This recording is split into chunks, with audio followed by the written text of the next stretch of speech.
It's great to have you with us. We're Down Syndrome International, working alongside the Down Syndrome Association in the UK. And this is a webinar discussing inclusive education. We can't wait to get started. We've got a fantastic panel.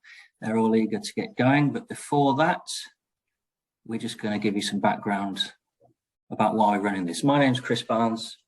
I work for Down Syndrome International. I'm the Inclusive Education Officer.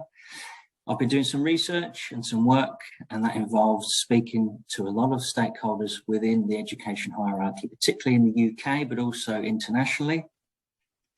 The purpose of this webinar is to spread information, awareness, and a positive mindset towards the theory of inclusive education.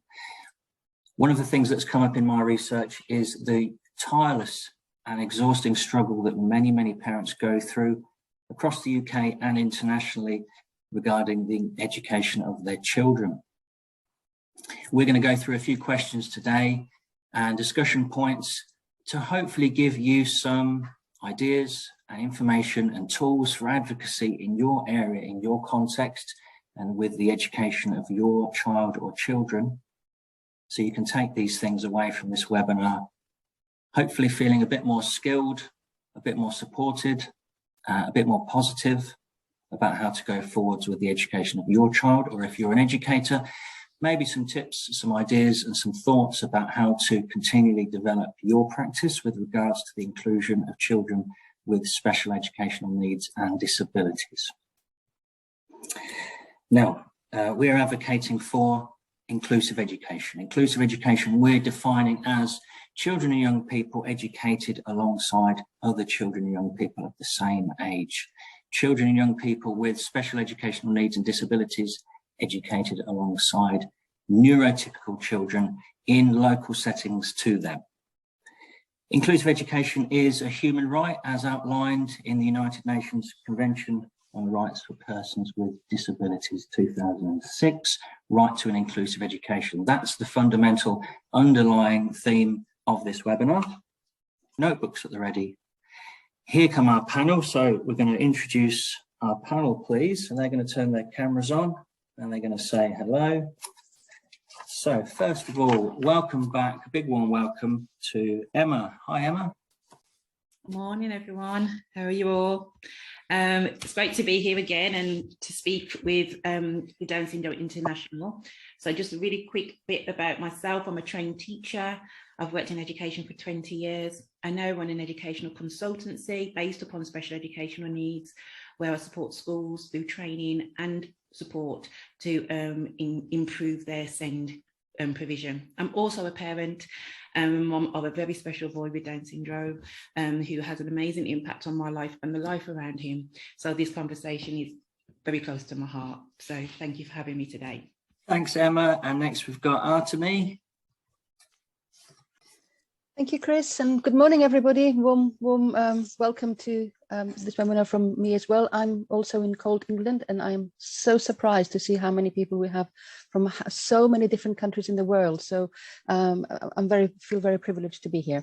I am a trained teacher for children categorized as having special needs. I have worked in special schools for a few years, but then I have devoted all of my time and my energy to developing more inclusive education.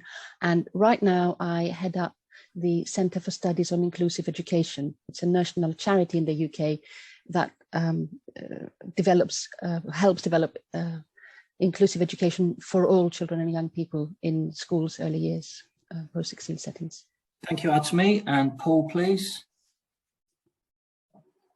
Morning, everybody. I'm Paul Rose. I am a family man. I'm married and I have 2 teenage children. I'm proudly neurodiverse myself, and come from a family where neurodiversity is the absolute norm. I trained as a primary school teacher and spent my career working in schools, working with children aged 3 to 7 years. And for the last 4.5 years of my time working in schools, I was a school leader.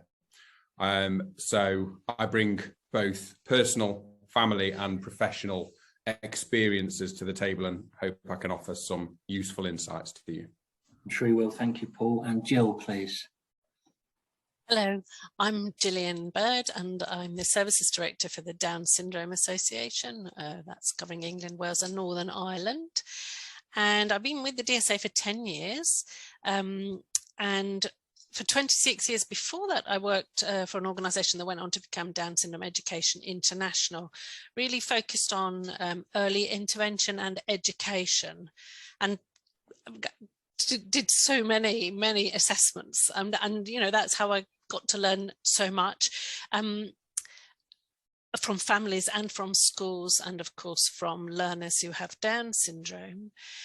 And of course was around when inclusive education really started to increase, and that would be in the mid-1980s, and was lucky enough to be involved in all of that. And that's at a hands-on level, visiting schools, training schools for many years. And I helped to write books and make resources. I'm also a parent of a now adult who has had additional needs, and just wanted, so I've got that side as well. He doesn't have Down syndrome, but the big things are all the same for making this work. Thank you, Jill. Over to Sharon, please. Hi, thank you, Chris, for inviting me to join you today. I'm Sharon. I am here primarily in my role as a parent. So I have a 17-year-old daughter who has Down syndrome, and she's been through mainstream education, so all the way through in the UK. With its highs and its lows, and she's now currently loving life at what she calls Animal College. In addition to my role as a parent, I'm currently undertaking a PhD study, working with and researching alongside, I guess, other parents of disabled children too, to understand their experiences and their understandings of inclusion, to try and hopefully shift on some of the sort of thinking about the role of parents in inclusion for their children. Thank you, Sharon. And last but not least, Jon, please. Thanks, Chris. Thanks for having me here today than this morning. It's brilliant. And just listening to everyone's introduction, it's making me feel like you have far more experience of this than I do. I'm a family man. I've got 3 boys. They're a handful. And I've been a leader in a secondary setting for just 5 to 6 years now. And for me, one of the really interesting parts of this whole discussion is around how secondaries can play a part in providing a provision for children across all areas of the spectrum, really, and try and meet their needs to a better standard than perhaps we currently do in the sector. So I'm really interested to have this conversation. Again, thanks for having me. Brilliant. Thanks everyone on the panel. Fantastic to have you. Let's get started. Question number 1 is, for you, what is an inclusive education? I mean, there are official definitions, but for you, what is an inclusive education, please? Artemi. So for me, inclusion is the opposite of exclusion. And that's the easy answer.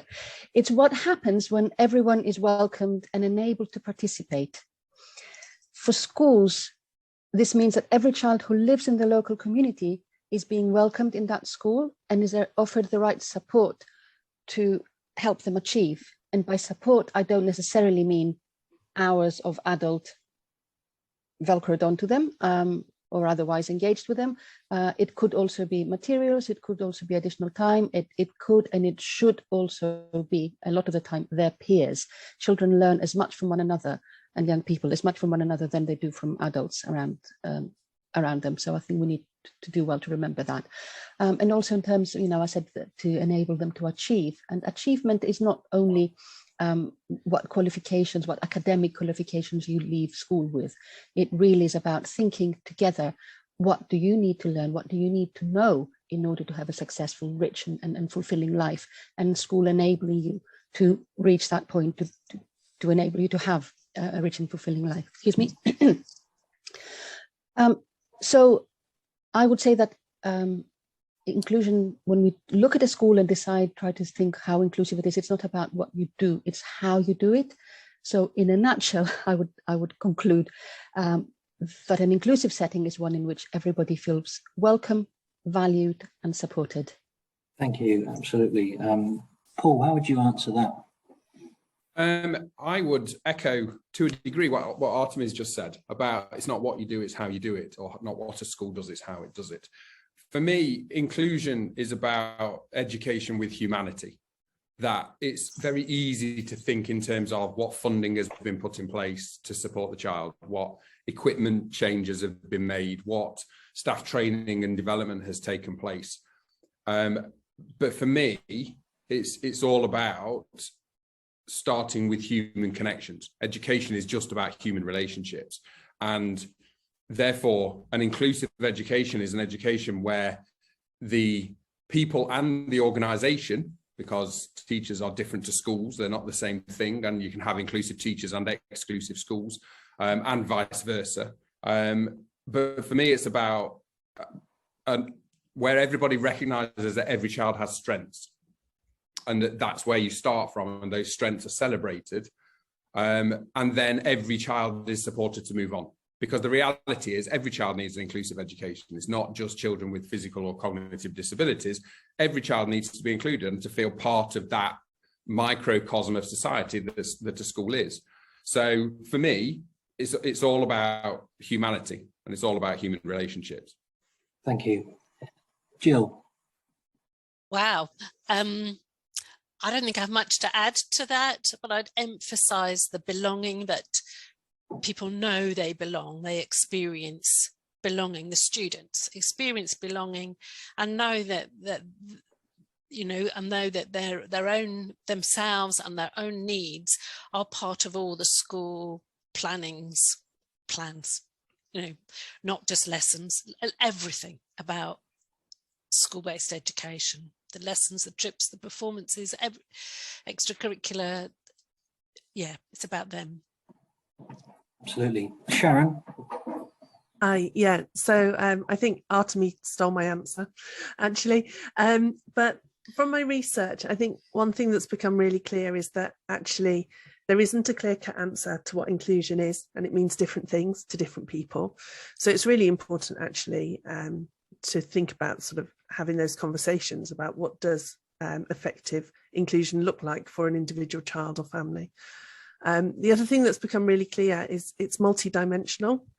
So there are lots of different factors will come into play that can lead to someone's inclusion or exclusion. So it's a collective endeavour. We need to be thinking about creating a culture and a way of relating to each other that recognises and respects all forms of difference, just as difference, rather than seeing it as something that's negative, that needs to be having some sort of form of special treatment. But I think the other thing that's become really clear through the research I've been doing is that because it is multidimensional, it also means it's really fragile. So just one thing can shift. So a change of member of staff, or a shift in friendship groups, or a transition year, and it can quite suddenly shift the balance to somebody's exclusion. So I think it's about it being this continual process. It's something we can't take our eyes off the ball. We have to be constantly working at it. Absolutely. Jon? Yeah, I think I'd echo some of the comments made previously, and I think for me it's really difficult to summarise an inclusive education when we're talking about, you know, children from different abilities, backgrounds, and needs. I've tried to put in paper what I would write if I had to write some kind of definition. I've written a provision that enables all children to access education that meets their needs in order to achieve outcomes in line with their ability, whether that be physically or cognitively. And then I started playing with the word inclusion and how inclusion and immersion, are they different, are they the same, and how could they drive a curriculum, because fundamentally education is about the curriculum that the children access. Then I started to think about how is a curriculum immersive for every child, and how do you make a child be able to be included within that curriculum design. So I think for me, you know, as a school leader in a secondary school with 1,300 children in, I think inclusion and immersion are very similar. In fact, they probably hold each other's hand in reality of how to meet a child's needs. And I think what I've just heard from, I think it was Sharon, about extracurricular and co-curricular plans and how children should be kind of actively, positively involved in both measures is something that I probably hadn't really thought about, in fairness. But actually being part of a school, whether that be a mainstream or a special or whatever it may be, it's about making sure that children do achieve outcomes, do have ambitious outcomes, and do have a curriculum that suits their needs. I'm not sure if that came across as waffle, but in my head it made sense. So thank you. Emma. Yeah, all of those answers, really, I would have taken parts from all of those answers. It is clearly, for me, it is about how we get down to that individual and how we see uniqueness and make space for uniqueness. I think whenever I do training, I always say to teachers, we have to remember that difference is actually the norm. Most of us on here may be neurotypical or neurodistinct, but actually we're still going to be very different from each other, even if our group looks exactly the same. And so we have to get to a point where we recognise that difference itself is the norm. And if we can get the foundations right, where we are actually accepting of that difference, that uniqueness, that special thing that every individual brings, then actually this conversation will be reduced. It doesn't take away the fact that there's going to be lots of things to look at in terms of curriculum and learning styles and neuroscience and all the things that come with people that think differently. But if we really want to think about inclusion itself, we just have to, from the door, say any child that comes through this door will have the best possible opportunity to show their uniqueness and get the right approach for their learning style. So at this point, connecting everything that everybody said, I would just say, if we can get the mindset that difference is the norm, we're off to a winning start, really. Thank you. And a great start from everybody. Chris? Kind of a great... Yeah. I'm very sorry to interrupt you. I've just had a phone call, which I cannot not have. That's fine. Anyone from an education background would know what kind of phone call I might have just had. So I'm going to have to leave. I'm very sorry. No problem. Wish me luck. Bye-bye. Cheers. Good luck. Good luck. Good luck. We all know what that is, don't we, everybody? Begins with an O and ends in Ofsted. So yeah, good luck to you, John. All the best. Not the best phone call to receive at this moment, but let's keep going. That's going to save us some time, everybody. That means we've got a bit longer each for our answers. Now, this is a really difficult question, which I was looking forward to hearing John's answer on as representative of secondary education, but not to worry. In theory, what is reasonable to expect from your child's school? And a lot of parents on here today. What should they reasonably be expecting their school to offer, to adapt, and for things like accommodation? What's reasonable? Let's start with Paul, please. Thanks, Chris. Okay, so that's the hand grenade question, isn't it? Yeah. Because I think for me, the operative word there is expect. What can you expect from your child's school? And the reality is not a lot. And that's not, as a former, teacher and school leader, that's not a comfortable thing to say, but it's the truth, because schools are a reflection of the society in which they are operating, and societies aren't inclusive as a general rule. And therefore, when we have our children going to a school in a society that doesn't include by all young people or all people as standard, then there's real difficulties. So for me, in terms of what can you expect, the minimum that you should be able to expect is understanding of your child's strengths, understanding of your child's needs, and understanding from the school's perspective of what they need to do to meet your child's educational, social, emotional, physical development needs. But I wouldn't want to just leave it there, because that's not a lot, to be honest. So what is reasonable to ask for? I think it's reasonable to ask for your child to have a positive experience in their institution. And, it was interesting for me listening to John's initial response, which is a very systemic response. It's the response I would have given when I was working as a head teacher, which is about outcomes, which is about educational achievement, which is, in the UK for sure, what's drilled into absolutely every education profession. What matters is qualifications and academic standards. I personally don't believe in that. I believe that there's a lot more to education than just the grades that you come out with. And the reality is there's very many children who, because of their inclusion needs, their disabilities, they aren't going to go and achieve the academic standards that a typically developing child will. And therefore, education needs to be much more for all young people, and it needs to be social, and it needs to be emotional, and it needs to be physical. And it's reasonable to ask for a positive experience in all those areas for your child. And the final thing I'd say is, what we all want for our children is to know that when they go to school that they're loved and cared for. And whilst you can't get that in every school, there are very many schools and very many teachers working in schools who do a tremendous job of offering that to our children. So stay positive, but be realistic. Yeah, thanks, Paul. How would you answer that one, Jill? It's a tricky one. Yes, I would say you will expect the school to follow what legally they should be doing within the, what the law of their country is. And, we all know what that means in countries in the UK, and that fundamentally they should be doing what they are supposed to be doing by law. And that would include making accommodations for, there's so many different types of needs, so many accommodations, and knowing about all of those. Really, often you're dipping into the same types of accommodations, even though it may be for very different needs. So I don't want to make it sound like there are too many things. It's not, you'll do similar types of things for different types of needs often. I thought of it the other way round, which is, what wouldn't you expect an inclusive school to do? And that was hard as well. And really the only thing I could come up with would be if there were physical, for children with physical disabilities or needs, that building didn't allow. And they should all allow that, shouldn't they? They should all have whatever might be needed for somebody who has a physical disability.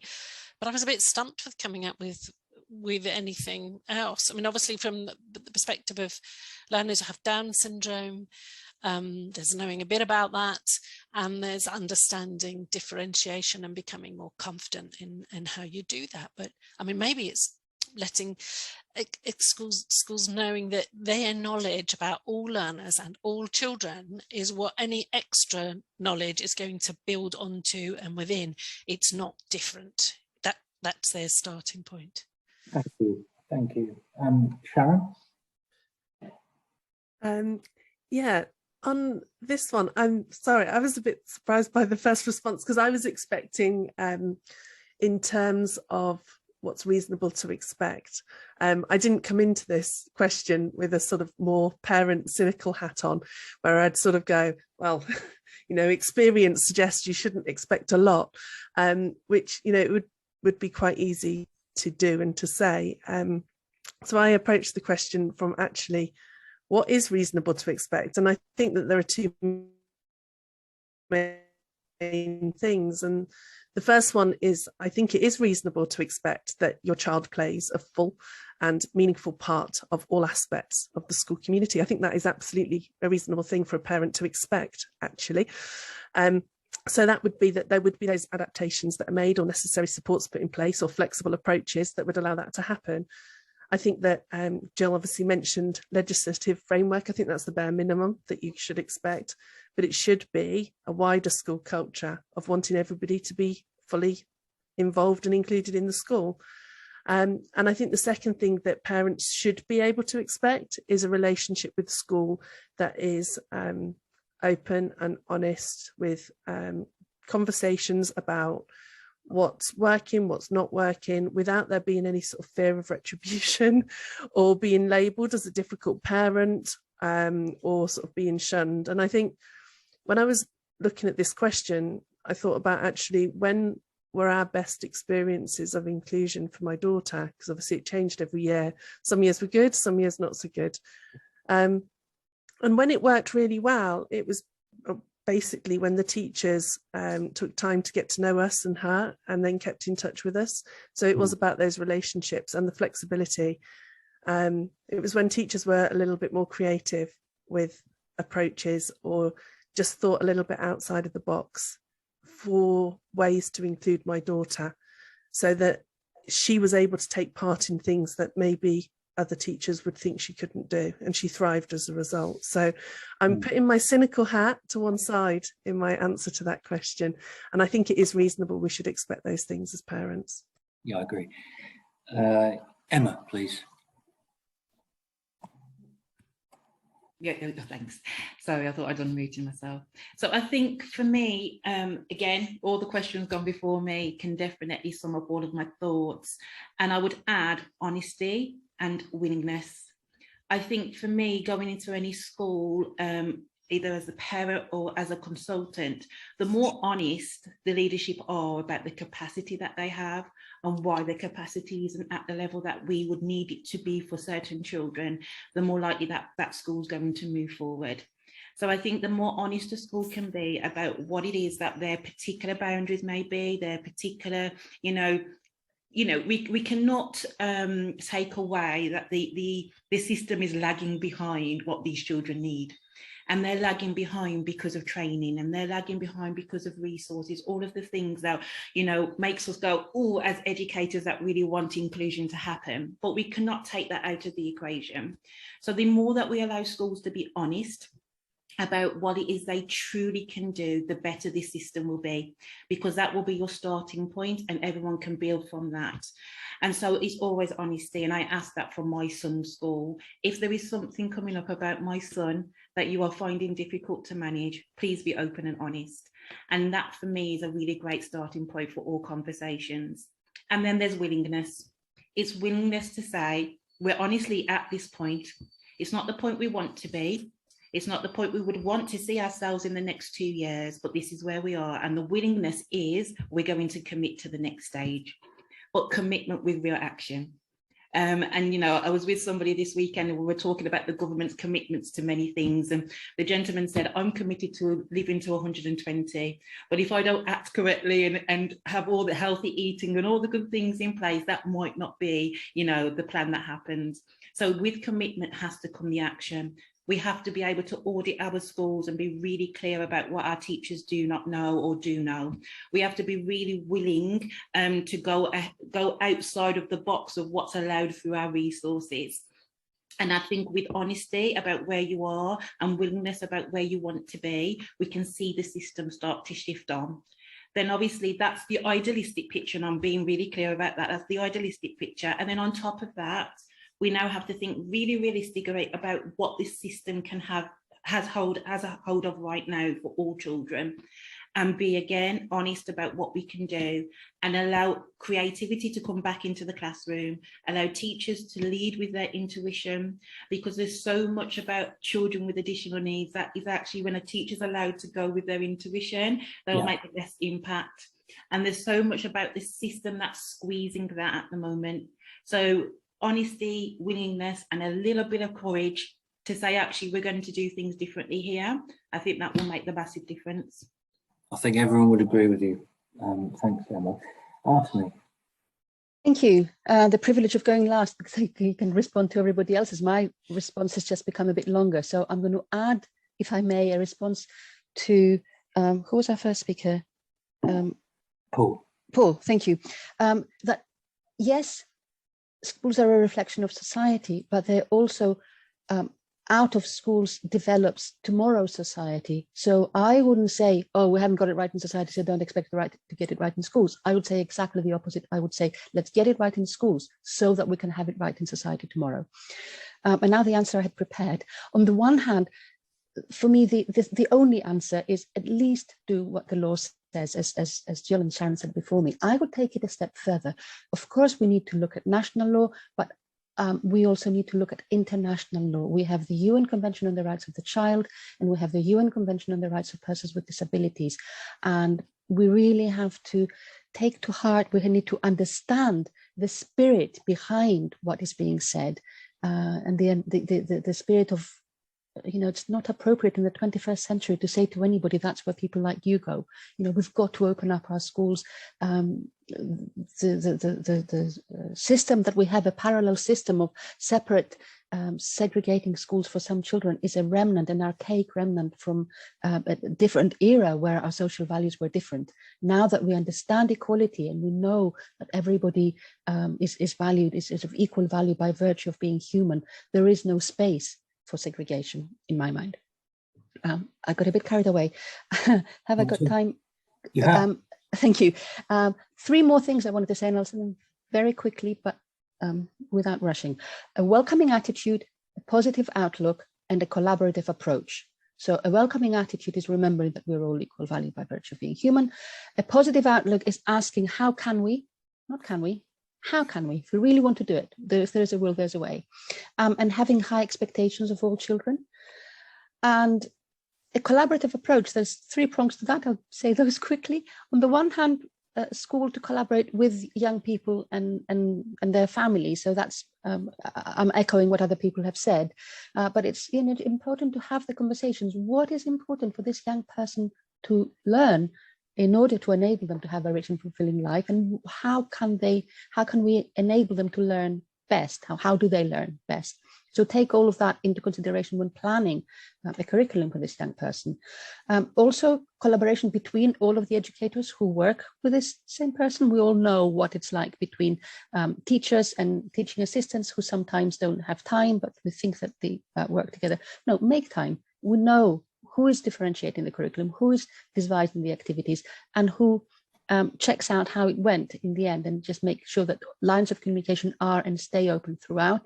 And then also I would add the collaboration with people outside of education who are also involved in the child's well-being and development. I wouldn't recommend that anybody who's not an educator makes decisions about education, even though there's a very strong habit of doing that in the UK. That's all I'll say about that. So to summarize, I want every school, the minimum that we can expect for school is to give out this implicit message that we want you here and we're going to do our best to help you achieve. Thank you very much indeed. Great answers. You've kind of gone on to the next one. You've kind of got started on our next question there, because that was what should we realistically expect. And the next is even more challenging in some ways, and it's the thing I talk about most. Is with the people I interview and the research I do, it's how on earth or how can learners be included? Learners with intellectual disabilities, learners with special educational needs and or disabilities, how can they be included? And there's a lot of theory, and the theory is one thing, and yet a caveat of course, every learner's individual. So there's no answer to say, well, you do this, because that won't necessarily work for everybody. But if we could attempt, if we could have a try at this for children who have disabilities, how can they be included? Jill, can we get us started? So the question you've given us is, my child can't read, write, speak, play, cope. How can they be included? And I've just picked off the first 3 to start with, because they're all different aspects of language, aren't they?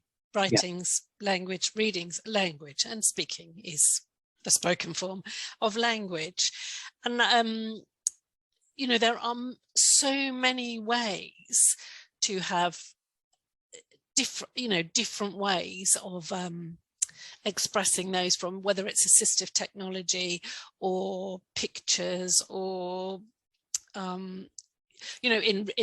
in writing. There are just loads of things. I could just pick clothes, or it could be a very, very kind of basic level, if you like, of holding up a picture or putting something down or matching something.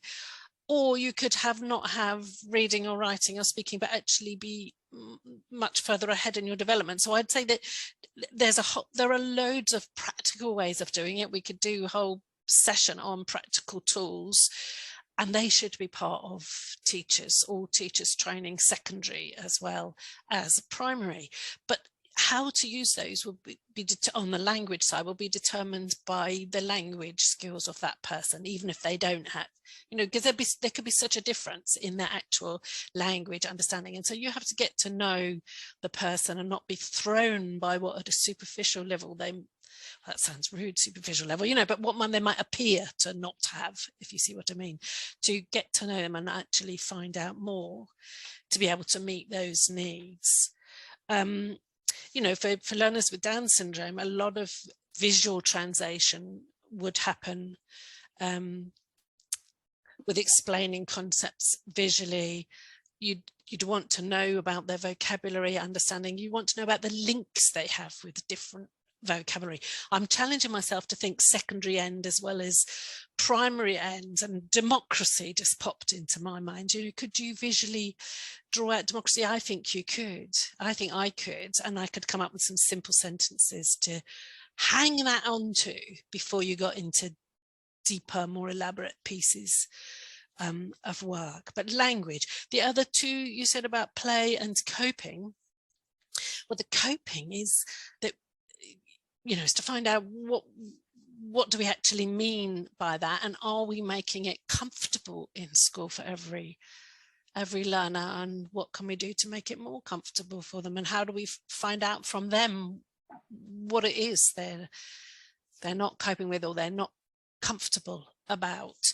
And you know, I've had such joy across my career of seeing schools do that in so many different and brilliant ways to make learners of all, you know, with all different needs, to make them comfortable and wanting to come to school and to learn with people.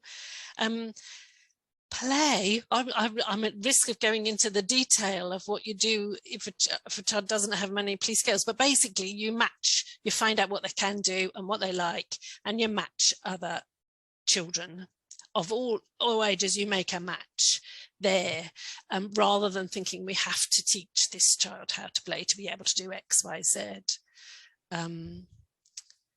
Yeah. Thank you. I have missed out those who have what you might call very complex needs, but I know that's open to interpretation.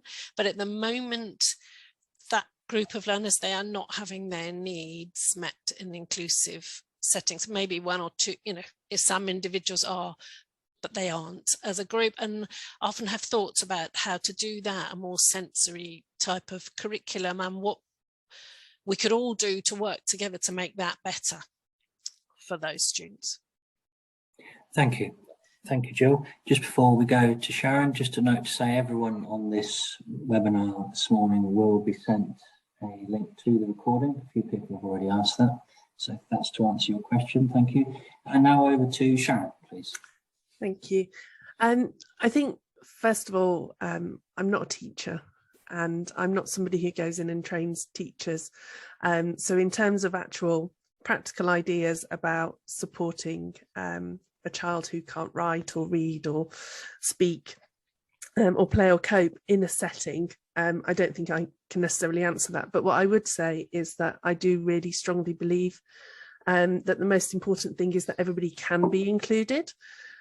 So I'm wanting again to sort of return to the idea that inclusion is a sort of collective endeavour, and we need to shift away from the idea that some children can't be included because, for instance, they can't write or they can't play. And I think it's about encouraging the other children as well to support children maybe who are struggling with communication. So just to give an example, at the moment my daughter is at college. I've mentioned she has Down syndrome, but the friend that she has made is actually a young man who is deaf. So my daughter is currently teaching herself, again using YouTube, but also working with this young man. She's teaching herself how to do sign language again so that she can communicate with him. Nobody's told her to do that. Nobody has even suggested, but she wants to be his friend. And she has managed to teach herself the British Sign Language finger alphabet, because she finds it sometimes easier to actually spell out words to him than to know all of the signs with things that she wants to say. And I think all I sort of want to say here is, you know, we're creative people are creative, our children are creative. And I think that there are ways to include everyone. And I just want to also pick up on the last point that Jill made just very quickly, because I know we need to move on. I've recently been reading a book. I'm going to put the link in the chat. But it's about belonging and inclusion for people with profound and multiple disabilities. And in it, there are some really interesting chapters around how even children and young people with the most profound needs and complex disabilities can actually be included in mainstream settings. So I just wanted to add that as a recommendation to say that if that is possible, then I think it's possible to include all children in those settings. So. Thank you very much indeed. Emma, please. I just want to say that I think that Sharon's daughter should be an example to all teachers. Yeah. That actually when we have got this barrier of trying to connect with someone, we find a way to do so. And that's, for me, is just what this conversation is purely about. We go out of our way to find the ways to connect. And that's just really beautiful. So thank you for sharing that, Sharon. And I think in terms of a child who can't write, read, I think there's a depth that's needed in terms of pedagogy. At this time, we've got lots of teachers understanding reading at a certain level, but they're not understanding how that might be impacted by an autistic mindset. They haven't got that understanding running underneath the present pedagogy of learning. And I think that definitely needs to be deepened, and that needs to be widened in terms of teacher training and what's happening in the classroom. But that's at the very simple level. Then you have to think about all the adaptations that we've already heard about, that when the child has more complex needs or needs more reasonable adjustments, that is sought out and put in place, and that we can actually get to a point where, you know, the curriculum is not this narrow version of everything that we've already heard so far, that actually there's this basis of if a child needs X, they get X to get to Y. And I think that we just need to have that more and more a part of the mindset in the teaching and learning process. And I think in terms of speaking, again, it depends why, and I know that we can't get into individual situations here, but again, the use of technology, you know, if it's something to do with an autistic block, you know, thinking about how we do imitation play and how we work with that child to support shared communication and shared interaction. So there's lots of things, but this is where the stumbling block comes into the education system, because these things are only in the minds of the small minority of educators. Yeah. And we need to get these things into the mind of every educator, so that actually when they are in the classroom and they have got a child who isn't yet sharing attention, that they know what to do in order to enhance their journey towards communication and interaction. And I think this is part of what we are talking about when we talk about inclusion. It's not just about the room or the space that there is, it's actually about the community that's being created and how that young person is being connected with, such as what Sharon's daughter's just displayed for us. I think in terms of play, we have to see play from an individual level. You know, we all play differently, even as adults. We all have ways that allow us to feel calm, allow us to feel comfortable, allow us to express, and we should allow every child to have that experience. And so I think when we're trying to get children to connect and interact in play, that can actually be impacting their version of relaxation. So we have to have a balanced view around play and what we actually think play is, because play is a way to express oneself. And if expressing oneself means I'm going to sit here and build blocks, then that should be accepted, because that's that individual child's way. If that child is now showing that actually sitting here and building blocks is because I don't know how to interact with my peers, then we should be supporting them to do so. But that again is about understanding the child and understanding what they need at any given moment.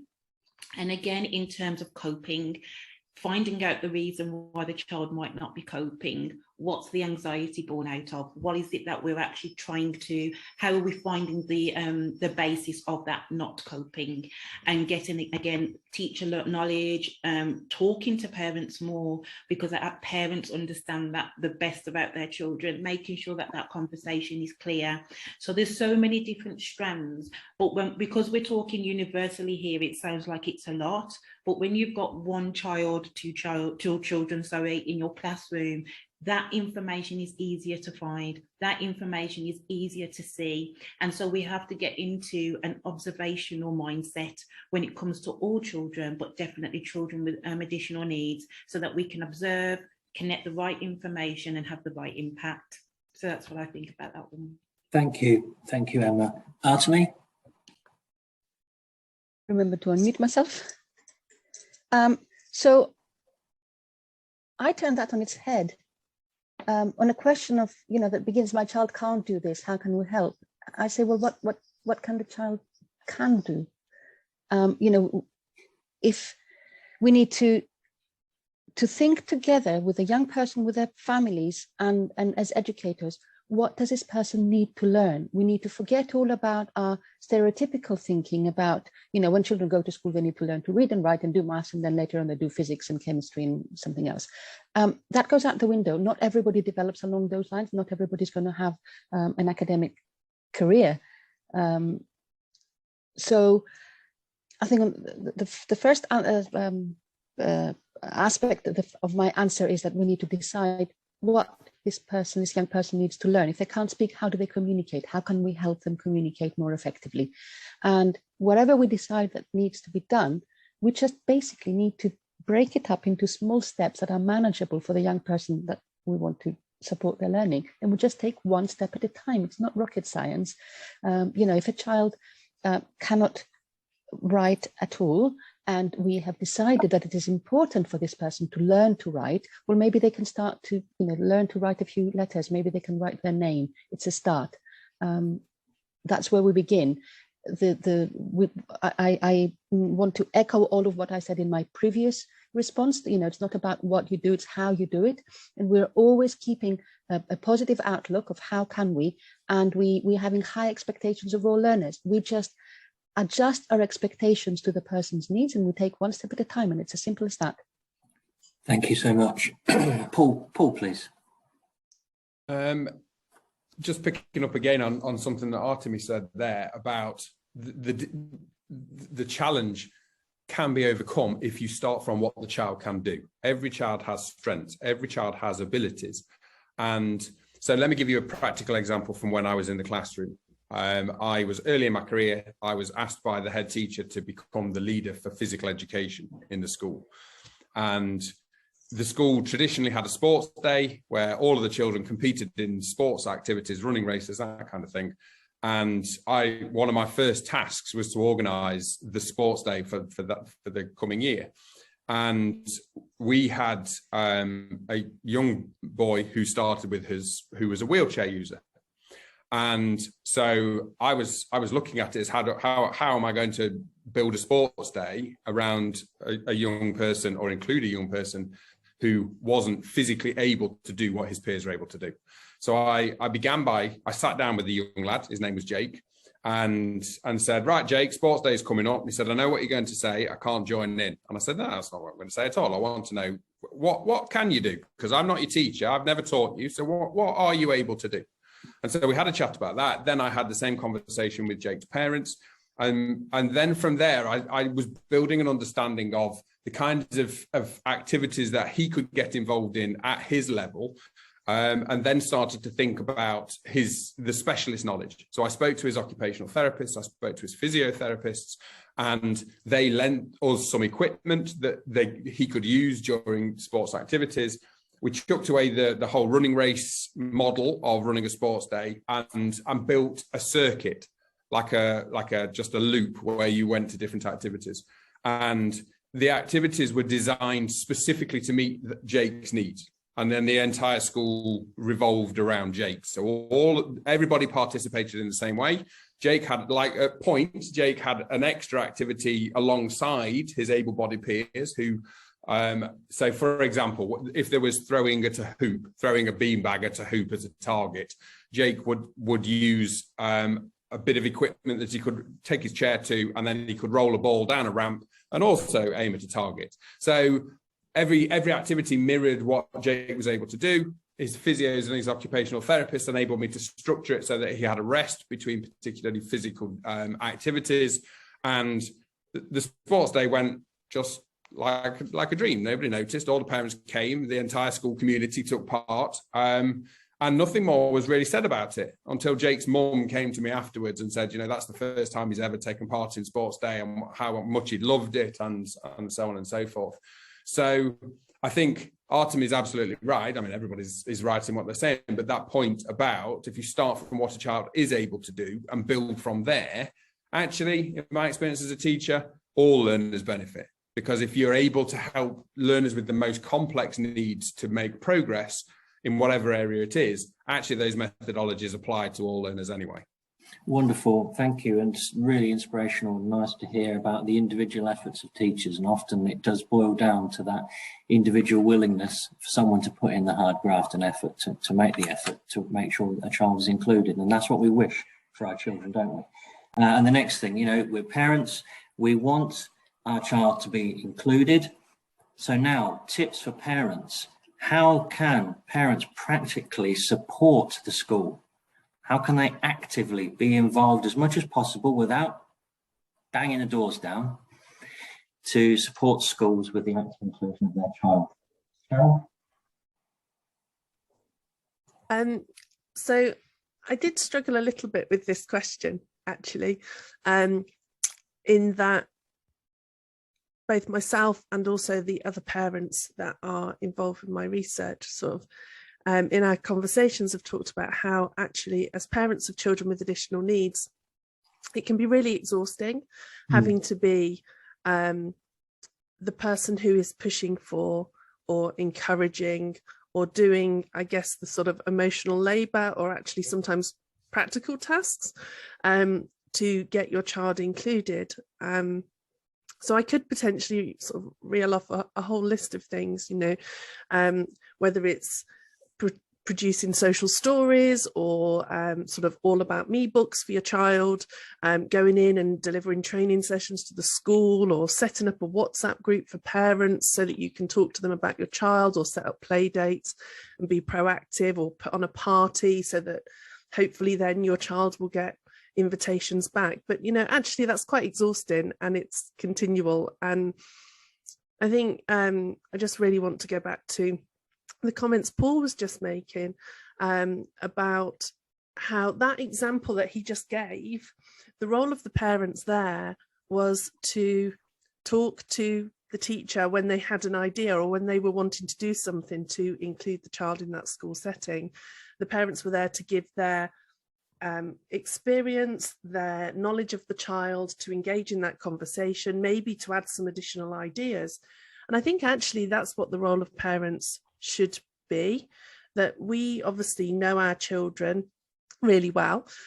We know what might work. We might be able to come up with some of the sort of creative ways of getting around some of the hurdles, some of the obstacles. We might have links to other organisations.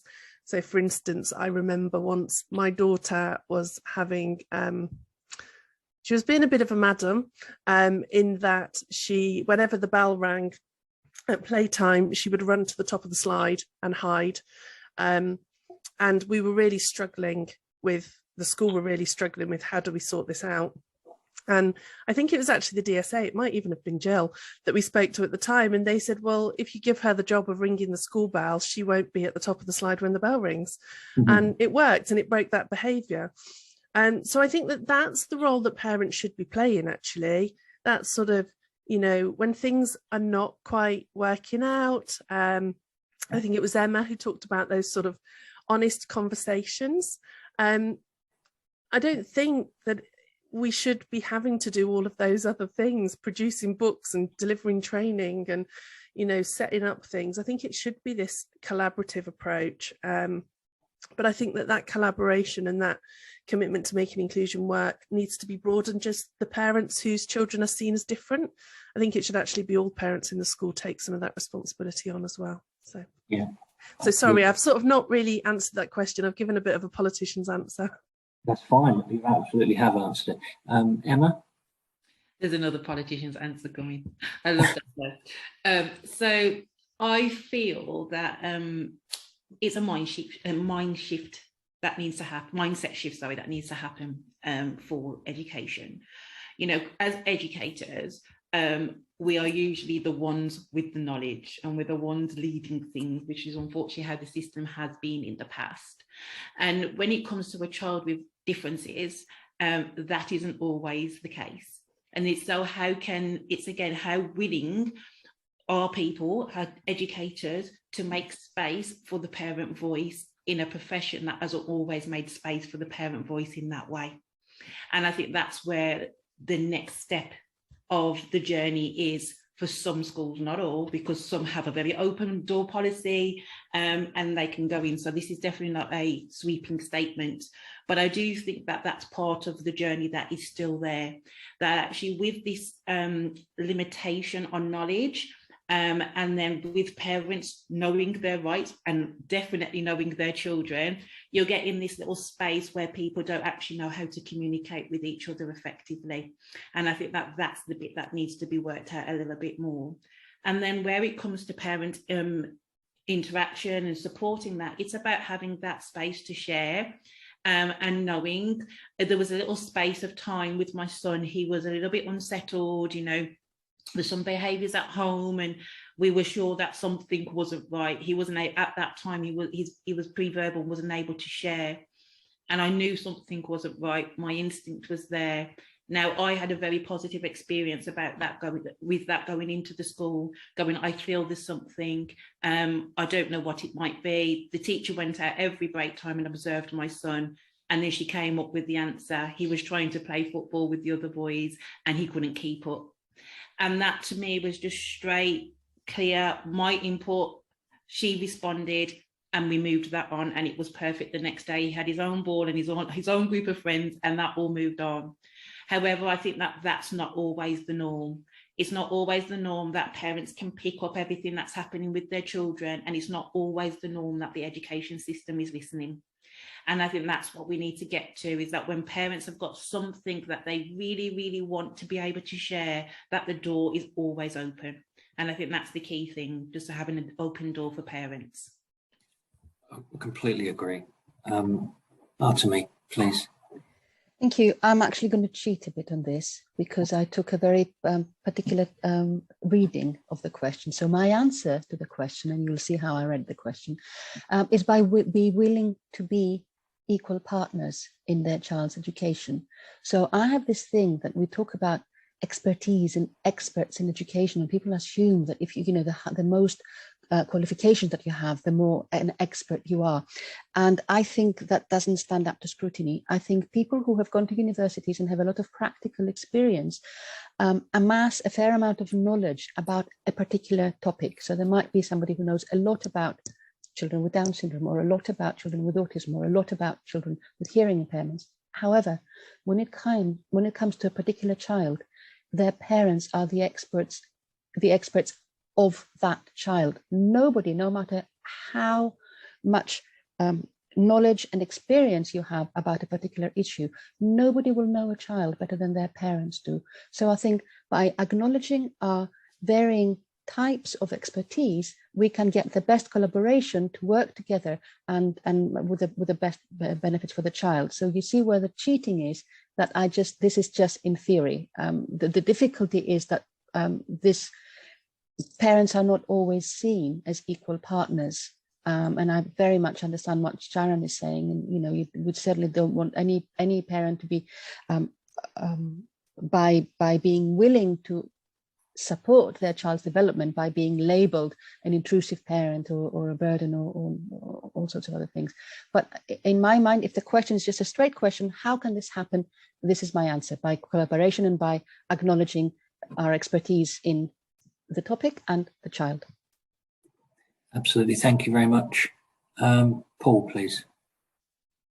I had got an answer put together, and then I was just looking at the chat and saw a comment made by Decent, who's a parent, in the chat, and I'd just like to echo the comments that Decent made, which is that actually probably the biggest support I've been able to give my children, who are neurodiverse, both of them, is quite an oversized sense of self-worth, probably, because my son, who's 16, just doing his GCSE examinations at the moment, right the way through school, has found sitting still and listening to be quite a challenge. That he's very like me, you know, he's quite significantly attention deficit, with the hyperactivity chucked in. And so he had inevitably, when he went into school, he had that, would you sit down? Would you do as you're told? Would you be like everybody else? And so we actively, my wife and I, supported him at home to see power in his physical attributes, the fact that he has endless energy, etc., etc. So we would try and find ways to get him to do his homework whilst climbing on the furniture. So when he was very little and he was learning phonics, learning the letter sounds, we would hide them all around the room, and he would literally be climbing up the curtains more or less to do his learning at home. And we gave him that praise. Our daughter suffers from social anxiety, and so we've worked very hard to teach her that actually what she has is the superpower of intuition and empathy, and to be able to read a room and feel what people are feeling and talk about superpowers.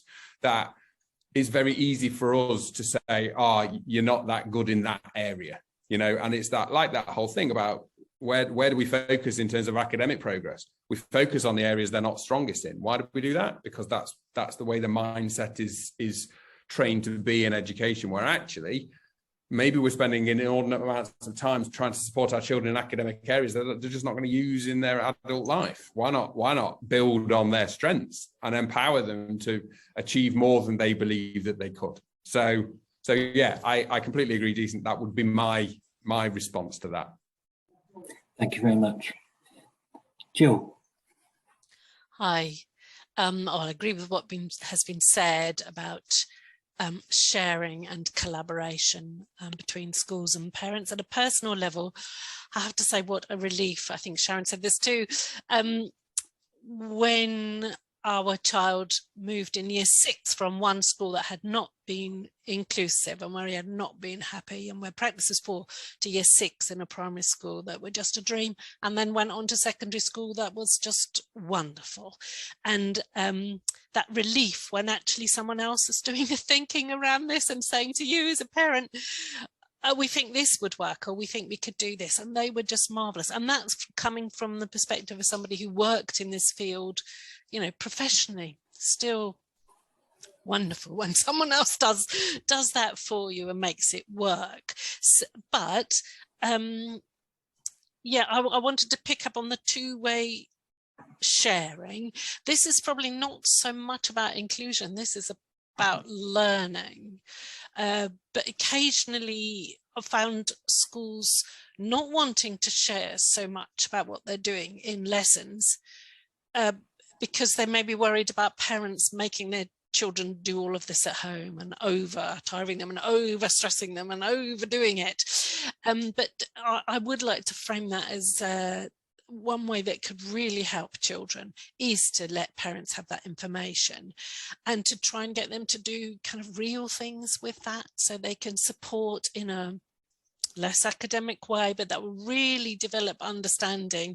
You know, if you've been doing a storybook at primary school about a vet, let them know that, and they might be able to go visit a vet. Not that we should expect them to, or every parent to be able or willing to do that. But, you know, or if you're doing the Tudors, let them know about that. We've all got Tudor things all around us, haven't we? I certainly have where I live, you know, to make it more, yeah, to build that understanding.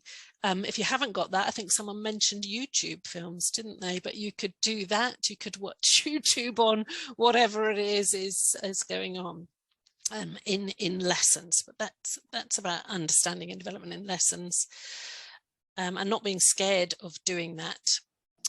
I also wanted to flag up about parents who may not have the communication skills. Just a reminder that they are not all professionals. Many of them are, but many of them are not all practitioners, and we can't expect them to be. You know, the teachers are the professionals and practitioners, but you know, sometimes the ways of communicating might make it more difficult. So we have to be patient and understand that, and make it work as much for those children where parents don't have the skills to do this so well, as for families where parents do have the skills to do this well. Thank you, Jill. Thanks everyone for your questions. We will be getting to a couple of your questions shortly. We've just got one or two more to go through. Next one, we're going to talk about transitions, and this can be transitions between one class and the next, or one setting and the next, or one key stage, or one area to another area.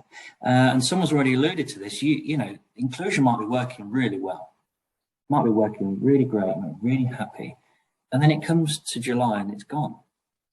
And depending on how the school's set up, it could be back to square one. And this can be really frustrating for parents and for children, of course.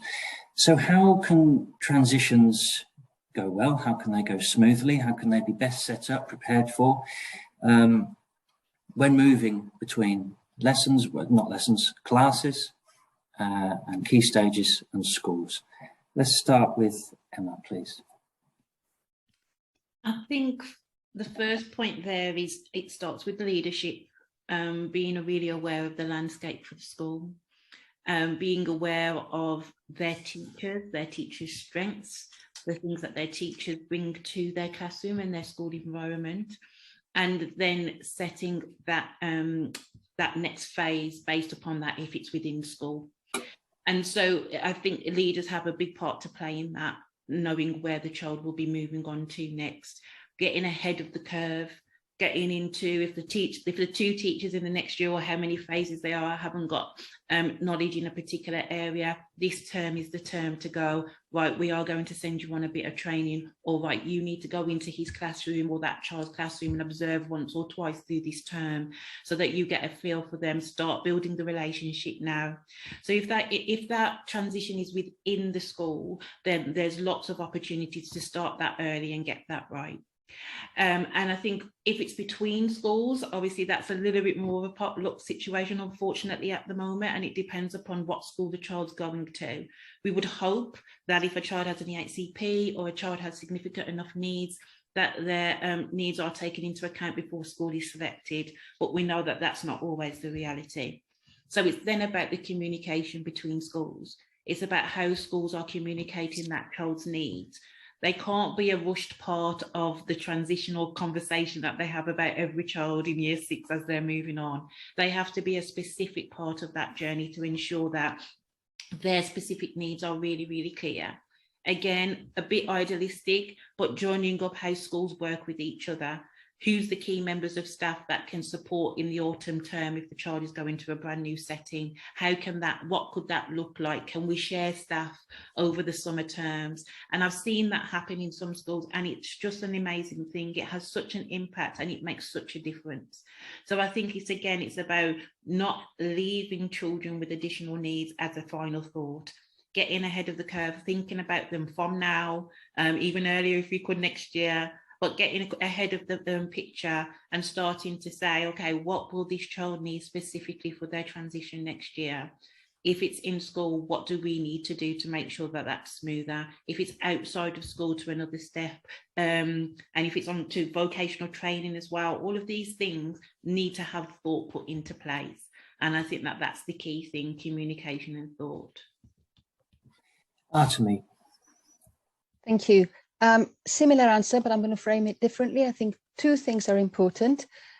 One is to make sure that everybody is committed to inclusion, so that we don't fall into the trap of going from one setting that's very committed to inclusion into another who doesn't, who thinks, they shouldn't be here really, but we had to kind of different attitudes. So make sure that everybody is equally committed to inclusion. And then it's just the same as everything else, keep lines of communication open, talk to the person involved, to their family, plan together, be creative in planning, and keep lines of communication open to see how things are going. So the types of things that we could be doing, it's very similar to what Emma just said, arrange visits, arrange conversations between people, share documents, share reports, share examples of somebody's work. And, in the past, we had to plan enough time, make physical visits. The child had to go to the other school and walk around. Of course, it's the best thing. But these days, thank you, COVID, but we've learned to also do things digitally. And it's so much simpler these days to have a virtual meeting meet your teacher. Nobody has to travel very far. We can just do something, just take advantage of the technology that is available to us to make these things happen and be creative in what we plan. Thank you. Paul, please. Every time I speak, I go, yeah, Artemi, I agree with what you've just said. Because I just wanted to share the work that I've been doing over the last nigh on 10 years. Because I finished as a head teacher because I could see that technology could really impact on the ability for teachers to work together and schools to work more effectively and those kinds of things. So we've basically been working to develop an online methodology by which teaching and learning can be supported for every learner, but schools can work together. So specialist teachers, their work can support the work of teachers working in mainstream settings who don't necessarily have access to the specialist knowledge and expertise, etc. And a big part of that is around transition, that the issue in education everywhere around the world is that education is done in isolation. Doesn't matter whether you're in one country or another. Children go into a classroom, they're taught by a teacher, they come back out, nobody really knows what's happened, nobody can really get involved and support. But take that idea of YouTube, which was mentioned a little while ago, take the idea of, well, watch videos from YouTube. But I would say, what happens if the teacher actually makes the video? Rather than sending them into YouTube to go and find some random person who's made something, what if the teacher makes the video and shares it with the learner? The parent can then see precisely what their child's being taught, but then that video can then be shared with other professionals so they can watch it and they can use it as well. So every parent gets a personalized window into their child's education. And then the transition comes because when you then say, okay, you're moving class, why doesn't everything just transfer? Because every single teacher looks at the children as I did with Jake and said, well, you're in my school, I see you every day, but I've never taught you, so I don't know what you're able to do.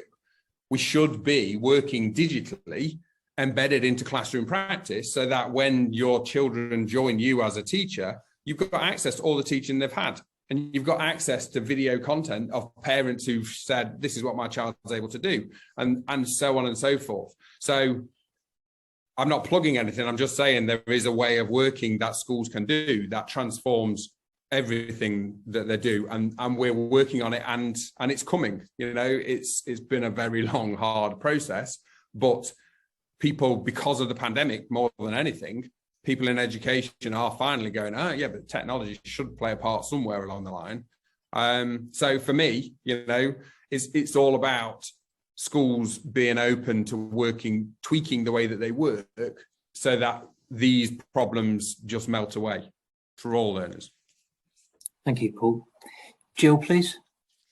Yes, we've covered, haven't we, that, you know, it's about learning how things are working now for the next place or teacher. Yeah, it's two-way learning, and where we are now learning about what things are going to be like. I wanted, you know, to emphasize patience through transition. Because for people with an intellectual disability and many people with Down syndrome, it may take a little while to learn how things are now. So we sometimes don't want to be too quick to say, oh no, this is all too much, we have to go back to exactly what we were doing before. You have to be a little bit patient for them to see how the new things are working. Like some of you can probably think of exceptions to every bit of guidance, and you can know that there have been brilliant transition plans and brilliant things that have happened that really, you know, to plan for transitions that haven't worked at all because nobody's taken any notice of any of those things in the next setting, whether that's written reports written for the staff, you can have really good ones that nobody takes any notice of, or whether that's more, you know, practical resources or personal books that have been made by the family. You know, if no one takes any notice of these things, they're not going to work, fairly obviously. So visual guide, yeah, films, visual guides are all useful things, but people have to listen to them. I've said about being patient. I could give you an example on that. We've got time. Quick example. This was a little one, so who's coming to the end of infant school and transitioning into a very formal junior school that, to my sense, hadn't really had children with learning disabilities before at all. And he did benefit in this infant school. He liked to go wash the dollies for little breaks. That's a bit of water play, isn't it? And a bit of play with the dolly, and learning breaks that we decided were really helpful to him, just short ones. And the infant school was saying, we have to have the dolly washing facility to set up. Well, of course it wasn't the dolly washing facility. They just needed a little break activity and could move that on to be age appropriate. And actually Pop-Up Pirates and a few other games worked fine, and he did those with other children as little learning breaks. So that's saying we don't have to stick to exactly what worked before. And then just one last point, which goes back to about making learners comfortable in their settings and listening to the child's voice. I know we do that all the way through, but especially as they get older and in secondary school. And some things like, and if they haven't got the communication skills or confidence or ways of telling you that they don't like, for example, particular support assistants, or they're finding it difficult because they have too many different support assistants, you know, how are you going to be listening to that rather than just looking at behaviour, which might be the other way of communicating? Thank you, Jill. Thank you. We're running out of time a little bit. So let's go to Sharon. Let's not talk so much. I'll try and be quick. So I think on a personal level, what's always worked for us at transition stages is to start planning early. So having obviously meetings and trial visits, social stories, communication books, all of those sorts of things. But I think actually more important than that is around communication and relationships again, which I keep coming back to, and having those honest conversations with the new setting, but also with the previous setting or the previous year or teacher as to maybe some of the things that they've found hard, so that they can also be taken into account. But I think communication also needs to be communication about communication. So you need to be, as part of that transition process, agreeing how you're going to work together in the next year or the next stage, and not just assuming that communication will happen or that it will happen in a meaningful way. So, for instance, for schools to find out how you as a parent want to be addressed. Do you want to be called Mum, or do you want to be called Mrs. Smith, or do you want to be called Sharon? What's the best form of communication? When's the best time to get hold of you? What are your commitments as a parent, so that, you know, in terms of meeting times, what sort of flexibility do you have, rather than some of the assumptions being made? And obviously that goes both ways. And also communication about what your priorities are, or what support you might need as a parent to be supporting your child's inclusion. I think that was something that was picked up before, possibly by Jill, in terms of not all parents are equal. We're not a homogenous group, and some parents might need more support to actually engage in some of these conversations. And I think the other thing as well that I just want to sort of mention again very quickly is not always to assume as well, just because a child, say, has an intellectual or cognitive disability, that the physical environment isn't important too. And I really hope my daughter forgives me for sharing this example. But when she moved from infant school to junior school, she started having toileting accidents again, which she hadn't had throughout infant school. And nobody could understand it. And it was immediately put down to the stress of moving up to a different school. But actually, it turned out it was simply the toilet was too big and she couldn't get on and she was struggling to balance. And it was solved quickly and immediately by popping out and buying a plastic step that she could just basically balance. She didn't need any complicated equipment. But I think there's something as well around that transition. Sometimes the physical space, we can forget to think about that, particularly if the child has, as I say, sort of cognitive or learning disabilities. So it's about thinking about all of the different facets that make a space and a place inclusive. Thank you, Sharon. As you can see on the chat, we've been doing our best to try and answer some of your questions as we go along. Thank you to panelists for doing their best to do that. I've got one question here, and it's kind of like the elephant in the room, really. It's something we haven't even really touched upon. When discussing inclusive education, it's the subject of special schools, specialised settings. Some parents are just terrified of sending their child to the local mainstream. You know, just terrified at the thought of how will it work? How will they cope? Is the child ready? Is the school ready to welcome them and include them correctly? So Hawani's question from Australia is, are we saying that special schools should be scrapped? What are our views on special schools with regards to inclusive education? Is that some kind of oxymoron, or are they part of a fully inclusive setup for any country? Can I spring this upon you, Artemi? Thank you. I was hoping you would. There are two ways of answering this, and we can think about what we want to happen in principle, and we can think of what we would advise people in practice. And that, sadly, the two are not necessarily the same. But in principle, I am personally in no doubt that separate special schools are a thing of the past. The idea that every child goes to school developed in the late 19th century when social values were very different. Disabled people were thought not to be part of mainstream society, and nobody thought that disabled children needed to go to school. And as our social values changed, so we realized that every child has exactly the same right to an education. So in this day and age, there is absolutely no justification for sending some children to a separate type of school. We wouldn't do it for Black children, we wouldn't do it for any other difference. And as long as we manage to transform our system so that it can cater for every child's needs, then that's the direction of travel. That is what the international legislation says, that's what the UN Convention on the Rights of the Child says, and that's what the UN Convention on the Rights of Persons with Disabilities says. From this point, to say to a parent, you should send your child to the local mainstream school is a very different matter. I still remember the day that a mother cried and said to me, Artemi, I prefer for my son to be welcome and loved in the school that he goes, rather than try to force his presence onto a school that doesn't want him. So we have a long way to go before we are saying that every local school is in a position to respond to the needs of all children. But I have no doubt that that is where our efforts should be focused forever. Thank you. Could you respond to that, Sharon? Ditto. I think there you go. There's a very quick answer.